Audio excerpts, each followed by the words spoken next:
invoke the Holy Spirit by singing. Come, Holy Spirit, I need you. Come, Holy Spirit, I pray. Come with your strength and your power. Come in your own special way. When Christ took flesh through the Blessed Virgin Mary, He made His home with us. Let us now pray that He will enter this home and house of the Flores family and bless it with His presence. May always be here among you. May nurture your love for each other, sharing your joys and comfort you when you are sad and lonely. Inspired by His teaching and example, seek to make your new home before all else a dwelling place of God, of love, diffusing far and wide the goodness of Christ. Seek ye first Thy kingdom of God and His righteousness, and all these things shall be added unto you. Alleluia, Alleluia. The Lord be with you. And with your A spirit. reading from the Holy Gospel according to St. Luke. Glory to you, Lord.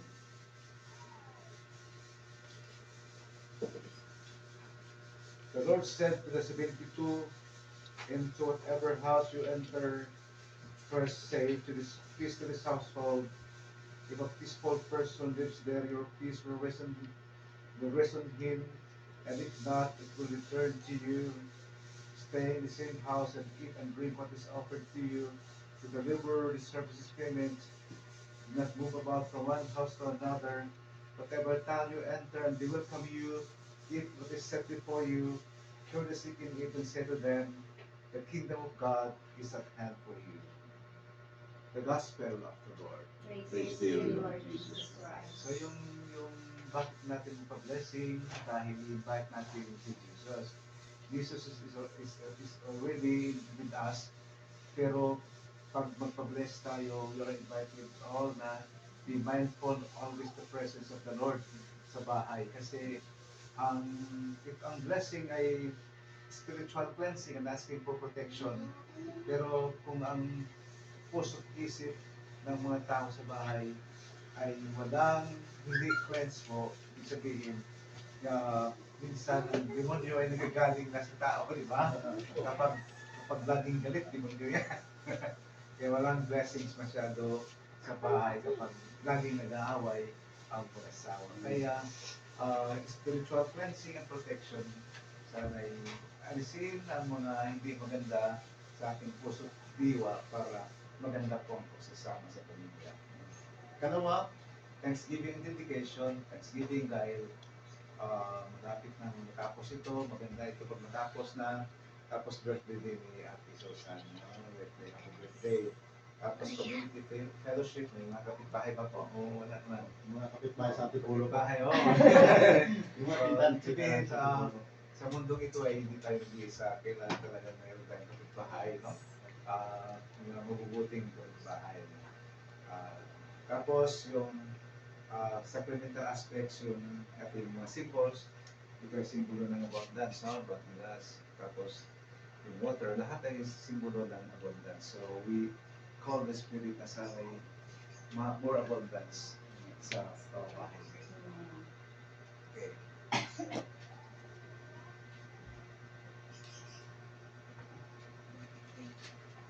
The Son of God, Lord of heaven and earth, made his home among us. With thankfulness and gladness, let us call upon him, saying, stay with us, Lord. Stay with us, Lord. Lord Jesus Christ, by your life with Mary and Joseph, you sanctified the life of the home. Dwell in this family, the Flores family, in their home, so that they may have you as their guest and honor you as their head. Let us pray to the Lord. Stay Stay with us, Lord. In you and the dwelling grows into a holy temple, grant that those who live in this house, the Flowers family, we be built up together into the dwelling place of God in the Holy Spirit.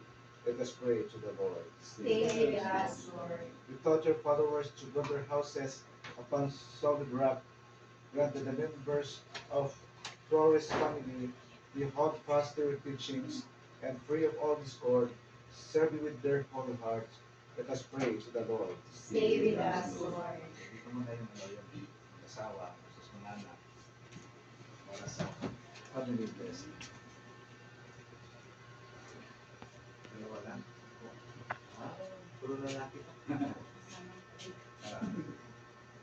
Oh, may kasama kayo sa bahay. Okay, Kapatid. kapatid.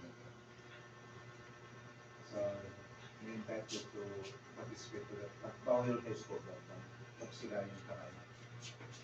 Basta sila yung family para kami na po. Let us pray.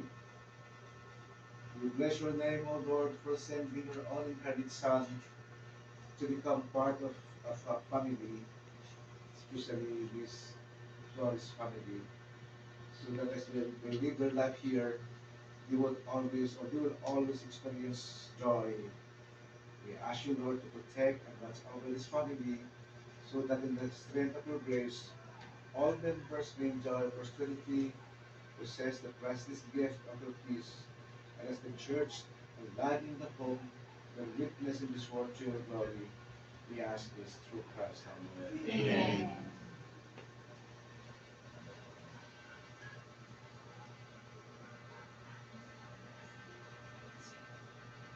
Sorry po sa mga bahay.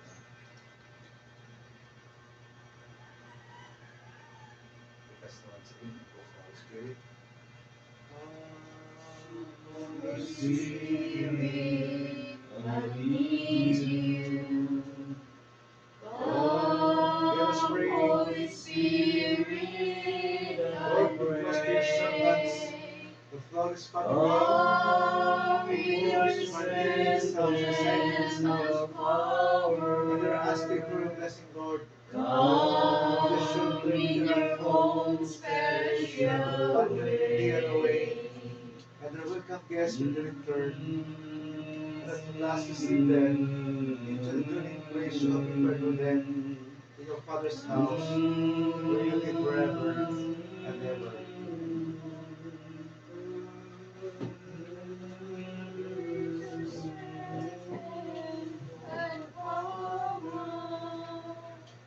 Come in your own special way.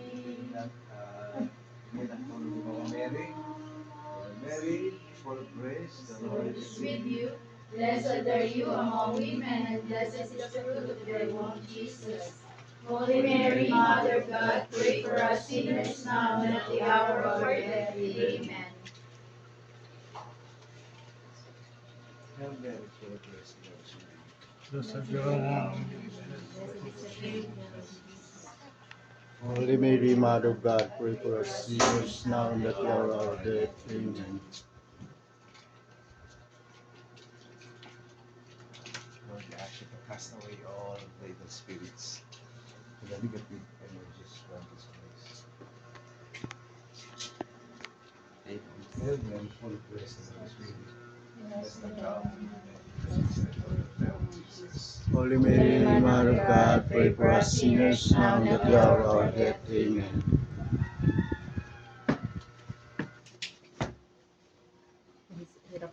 And Mary, full of grace, the Lord is with you. Blessed art thou among women, and blessed is the fruit of thy womb, Jesus. Holy Mary, Mother of God, pray for us sinners now and at the hour of our death. Amen.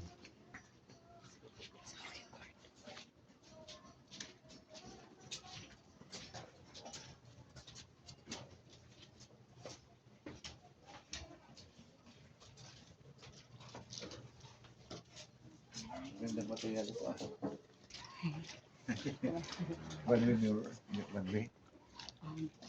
One way ang mirror. Hindi po. Kita na yung tao sa labas.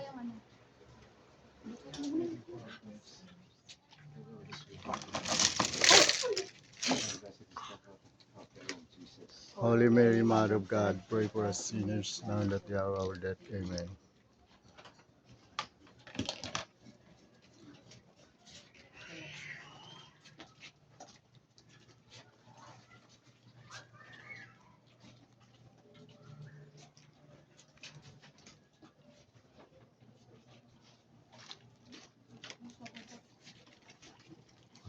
Mangga. Okay, nababa tayo ulit.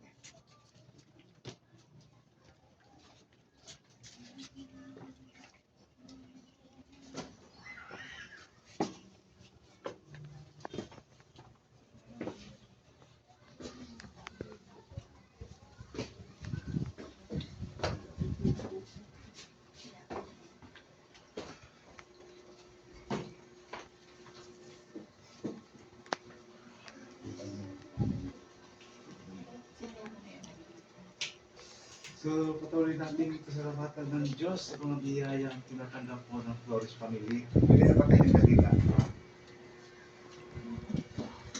Let us now sing. Manalangin, Sumasalangit ka, sambahin ang ngalan mo. Mapasa amin ang kaharian mo.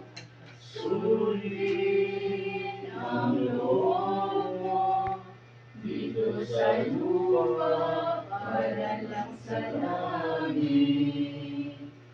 Bigyan mo kami ngayon ng aming kakanin sa araw-araw. At patawarin mo kami sa aming mga sala para ng pagpapatawad namin sa nagkakasala sa amin. At huwag mo kami ipahintulot sa tukso, at iadya mo kami sa lahat ng masama. let us pray. May God who brings light through the minds and hearts of the Flores family strengthen their bodies, strengthen their mind, and guide them always in what they do, so that each day we will find gladness and friendship with the Lord and one another. We ask this through Christ our Lord. Amen. The Lord be with you. And with your spirit. Mighty God bless you all, the Father and the Son and the Holy Spirit. Amen. Help with the Lord and the blessing of the Spirit. Happy birthday, Paul. Yes, happy